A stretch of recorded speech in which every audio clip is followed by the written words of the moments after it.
이사야 13장부터 23장까지 내용은 열방에 대한 심판, 유다를 중심으로 해서 주변의 나라에 대해서 하나님의 심판에 대해서 말씀을 하고 있습니다. 그러나 이방 가운데 있는 사람들도 하나님을 바라보고 하나님께 돌아오는 남은 자들은 하나님께서 구원하시겠다고 말씀을 하십니다. 구약 성경은 유다를 중심으로 하나님께서 세상을 경영하는 것을 보게 됩니다. 신약 성경은 예수 믿는 사람들, 교회를 중심으로 하나님께서 통치하십니다. 그래서 구약은 시온산, 예루살렘, 하나님께서 이 유다를 중심으로 전 세계 우주를 통치하시는 장면을 우리가 보게 됩니다. 그래서 유다를 중심으로 주변 나라들은 어떻게 될 것인가? 하나님의 심판에 대해서 계속 말씀을 하십니다.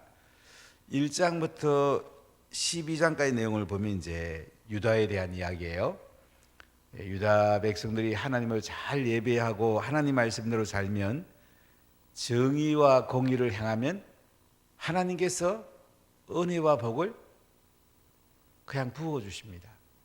하나님이 이스라엘을 지켜주시고, 하나님께서 경제가 번영되게 하고, 하나님께서 여러 외적이 쳐들어와도 막아주십니다.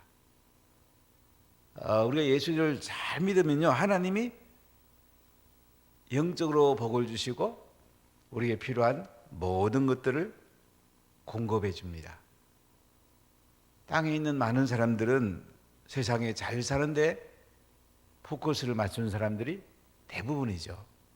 세상에서 한번 잘 살아보자, 자기들로 잘 돼보자, 내가 하는 일들이 잘 돼보자, 거기에 초점을 맞추는 경우가 대부분입니다.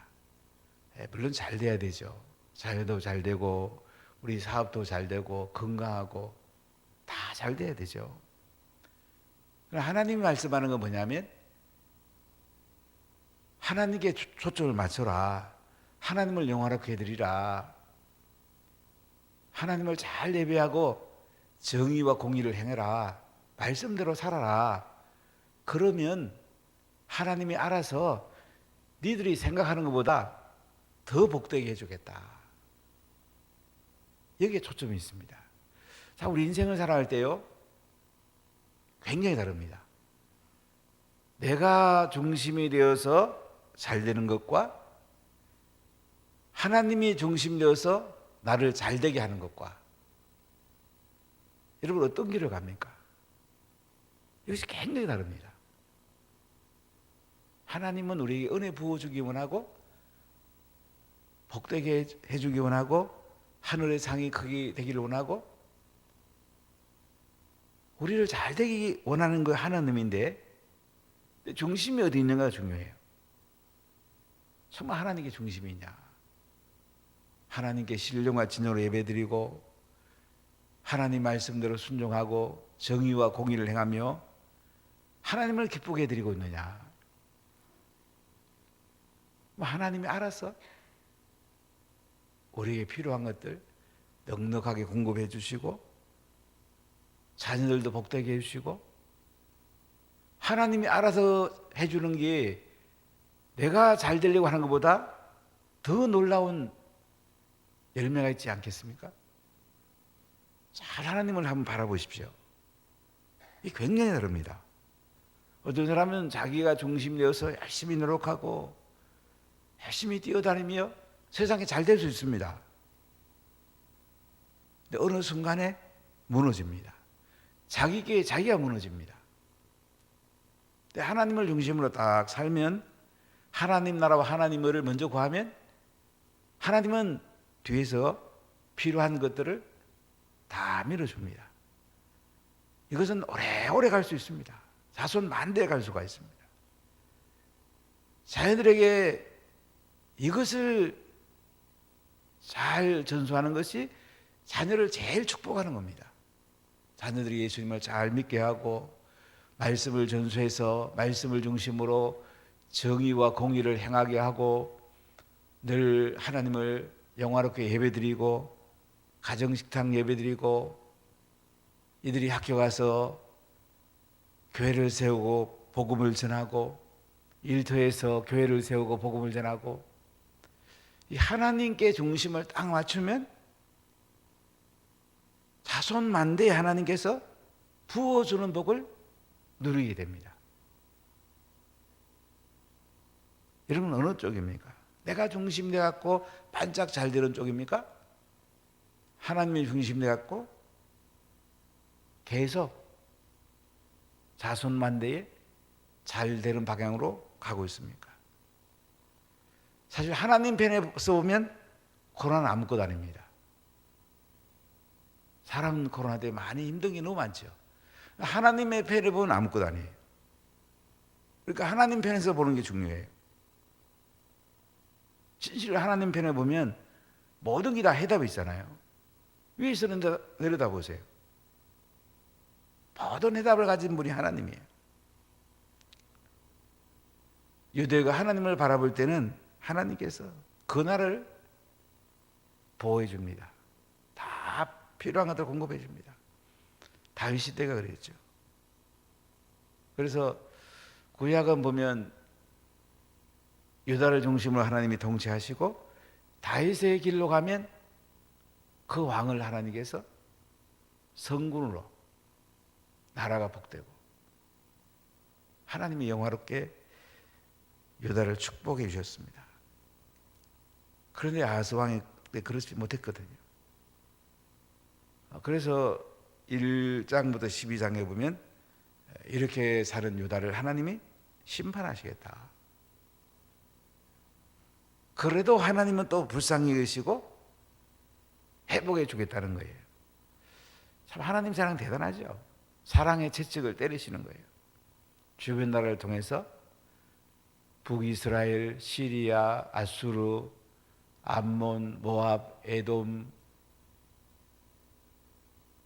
이집트, 구스, 블레셋, 유다를 중심으로 여러 나라들이 있잖아요. 이 나라를 하나님께서 사랑의 채찍, 몽둥이로 사용하신다는 거죠. 그래서 열방에 대한 심판에 보면 제일 먼저 바벨론이 나옵니다. 바벨론은 고대 건동에서 가장 강력한 나라였습니다. 하나님 바벨론을 몽둥이로 사용하시고 심판하겠다고 말씀을 합니다. 그 다음에 이제 블레셋에 대해서 또 말씀을 해요. 블레셋은 굉장히 유다와 이스라엘을 괴롭혔죠. 바벨론, 아수르, 블레셋. 바벨론, 아수르, 지금 이라크, 이란 지역에 아주 강대한 나라였어요. 블레셋. 그리고 주변에 모압이 또 심판의 도구로 사용된다는 이야기를 하고, 오늘 그리고 다메스커스, 지금 시리아입니다. 아람어를 사용했고 북이스라엘과 동맹을 맺어서 아하스 왕 때에 유다를 침범한 나라입니다. 오늘 핵심은 보면 하나님 도시를 심판하겠다는 겁니다. 모압을 이해할 때는 농촌,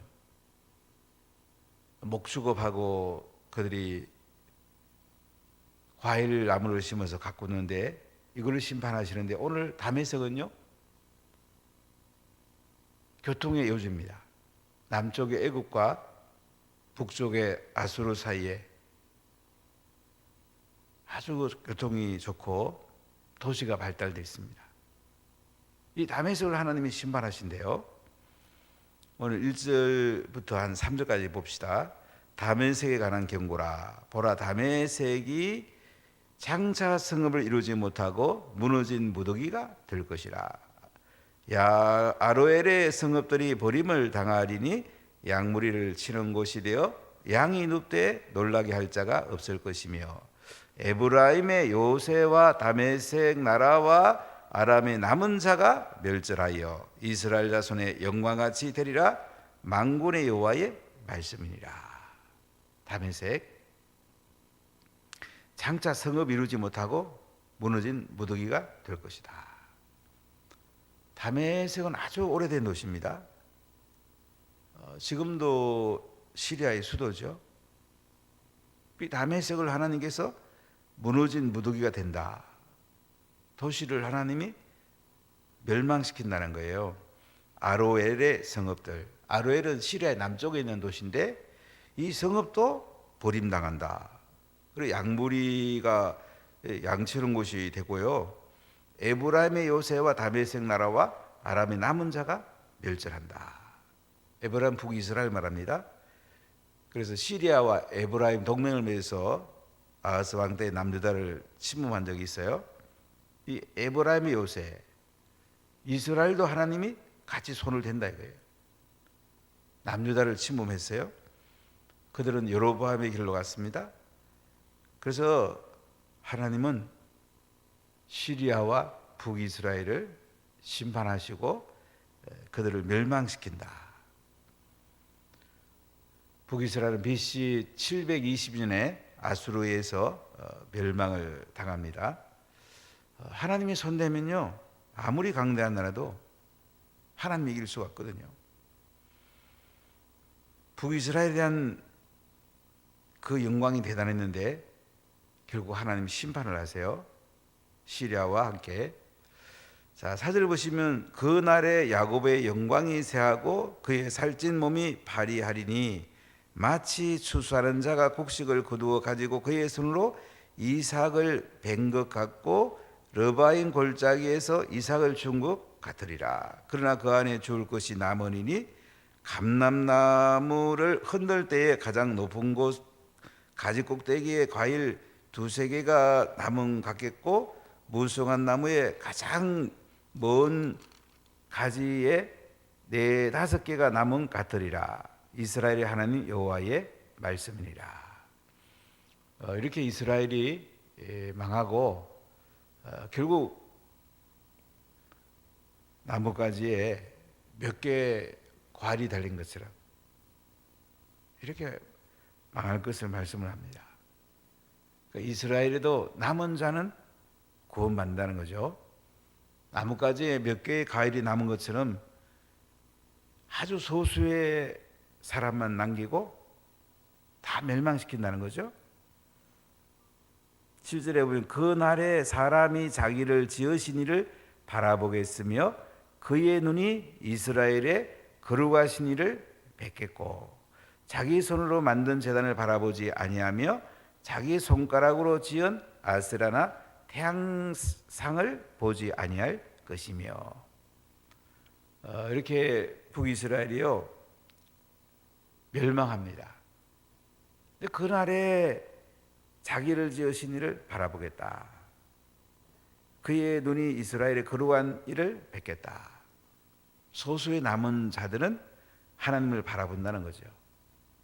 이스라엘의 거룩한 이를 뵙게 된다는 거죠. 우리나라도 보면 이제 코로나가 지나고 나면 교회들이 상당히 재편이 될 겁니다. 교회 내도 마찬가지예요. 정말 끝까지 하나님을 바라보는 사람이 있고 약화되는 사람도 있고 떨어져 나가는 사람도 있을 것입니다. 하나님을 바라보는 것, 이스라엘의 거룩한 일을 뵙는 것, 이게 제일 중요한 겁니다. 코로나 중에 예배 드리면 되는 거고 전쟁이 나도 예배 드리면 되는 거고 하나님을 바라보는 게 중요하죠. 다시 우리 7절 같이 읽어봅시다. 그날에 사람이 자기를 지으신 이를 바라보겠으며 그의 눈이 이스라엘의 거룩한 이를 뵙겠고. 이스라엘이 망하면서 소수의 사람들이 자기를 지으신 하나님을 바라본다는 거예요. 남은 자들이 하나님을 바라본다는 거죠. 그의 눈이 이스라엘의 거룩한 일을 뵙게 된단 말이에요. 사람이 얼음을 당하면 두 종류의 반응이 있어요. 절망하고 쓰러지는 사람이 있고, 더 번쩍 일어나가지고 하나님을 바라보는 사람이 있어요. 우리가 어느 편에 있을까는 너무 잘 알고 있죠. 여러분, 어려운 시기일수록 더 예배 잘 드리세요. 더 기도 많이 하세요. 코로나가 오래 갈 겁니다. 연말까지 갈 겁니다. 그래도 끝까지 예수님 바라보세요. 코로나 동안 예수님 바라보라는 거예요. 예수님을 뵙고 더 예배 잘 드리고 예수님 안에 더 굳건하게 서라는 거예요. 그게 하나님 주신 최고의 메시지예요. 자기 손으로 만든 제단을 바라보지 아니한다잖아요. 우상 숭배하지 않는다잖아요. 자기 손가락으로 지은 아세라나 태양색을 보지 아니한다고 그러잖아요. 남은 자들이. 북이스라엘 같으면 아세라, 바알 심하게 생겼죠. 지금도 그 베델이라든지 단에 가보면, 특히 단에는 지금도 그 흔적이 남아 있습니다. 옛날에 우상 숭배하던 게 그대로 남아 있어요. 9절에 보세요. 그날에 그 견고한 성읍들이 옛적의 이스라엘 자손 앞에서 버림받은 숯불 속의 저소와 작은 산 꼭대기의 저소 같아서 황폐하리니 이는 네가 네 구원의 하나님을 잊어버리며 내 능력의 반석을 마음에 두지 아니한 까닭이라. 그러므로 네가 기뻐하는 나무를 심으며 이방의 나무가지도 아주 이종하는도다. 북이스라엘 사람들이 참 우상을 많이 섬겼네요. 여기 보면 그 재미있는 표현이 나와요. 네가 기뻐하는 나무를 심으며 이방의 나무가지도 이종하는도다. 그 당시 이방의 우상 가운데요, 아도니스라는 그런 우상이 있었는데요. 이거 뭐냐면 나무를 심어 놓고요, 그 나무를 빨리 죽여요. 그러면서 그들은 자기 하는 사업이나 일이 빨리 번성하고 번영하기를 원했습니다. 그런 이 우상 종교가 있었는데 지금 그걸 말한 거예요. 네가 기뻐하는 나무를 심으며 이방의 가지도 이종하는도다. 심어놓고 빨리 이제 죽여놓고는 야, 내가 앞으로 사업 잘 될 거야. 이런 것들 우상을 숭배한단 말이에요. 하나님을 잊어버리고 능력의 반석을 마음에 두지 아니하고. 그래서 하나님은 이스라엘을 심판하신다는 거죠. 11절 보세요. 네가 심는 날에 울타리를 두르고 아침에 내 씨가 잘 발육하도록 하였으나 근심과 심한 슬픔의 날에 농작물이 없어지리라. 아무리 잘 심어놓고 깎아도 하나님께서 은혜 안 베풀면 어떻게 해요? 농작물이 없어지리라. 우리 인생은 간단합니다. 하나님 끝까지 바라보고 하나님 신뢰하고 하나님이 은혜 베푸실 때에 은혜 받고 지혜 얻고 하나님을 딱 중심으로 살면요, 때를 따라서 하나님 필요한 것도 넉넉히 공급해 줍니다. 자녀도 하나님 중심으로 딱 키우면요, 하나님께서 그들을 보호해 줍니다. 자꾸 우리는 세상을 의지하잖아요. 세상을 자꾸 바라보잖아요. 그거 대단한 것도 없는데, 잘 돼도 반짝 잘 되고 끝나는데 그거 뭐 대단하다고. 하나님 바라봐야지. 하나님 바라보라는 거예요. 하나님 신뢰하는 거예요. 11절 보세요. 슬프다 많은 민족이 소동하였으되 바다 파도가 치는 소리같이 그들이 소동하였고 열방이 충돌하였으되 큰 물이 몰려온 같이 그들도 충돌하였도다. 열방이 충돌하기를 많은 물이 몰려온 것 같이 하나 주께서 그들을 꾸짖으시리니 그들이 멀리 도망함이 산에서 겨가 바람 앞에 흩어진 같겠고 폭풍 앞에 떠도는 티끌 같을 것이라. 보라, 저녁에 두려움을 당하고 아침이 오기 전에 그들이 없어졌나니 이는 우리를 노력한 자들의 목이요 우리를 강탈한 자들의 복이니라. 하나님께서는 결국은 슬프다 모든 민족이 소동하였다. 바다에 파도 치는 소리같이 그들이 소동했다. 일방에 충돌하고 큰 물이 몰려온 같이 그들도 충돌했다. 세상 나라들이 자기들이 잘 되보려고 서로 치고받고 싸우고 충돌하고 많은 물이 몰려온 같이 일방 충돌하는 것이 이것을 주님이 꾸짖으신다. 다 그렇게 해도 하나님 보실 때는 폭풍 앞에 떠드는 티끌같이 된다. 자기 힘으로 살리는 사람들, 전쟁에서 빼앗고 노력하는 것을 목을 가지려고 하고 하는 사람들, 하나님이 다 심판하신다는 거예요. 하나님을 바라보고 하나님이 주는 것을 우리가 받아야 되는데 남을 해치고 강탈하고 그렇게 하는 것은 결국 하나님께서 다 멸절시킨다. 하나님이 손 본다는 거예요. 18장은 구스 에티오피아 이야기입니다. 에티오피아는 지금 에티오피아하고 땅이 조금 차이가 나요.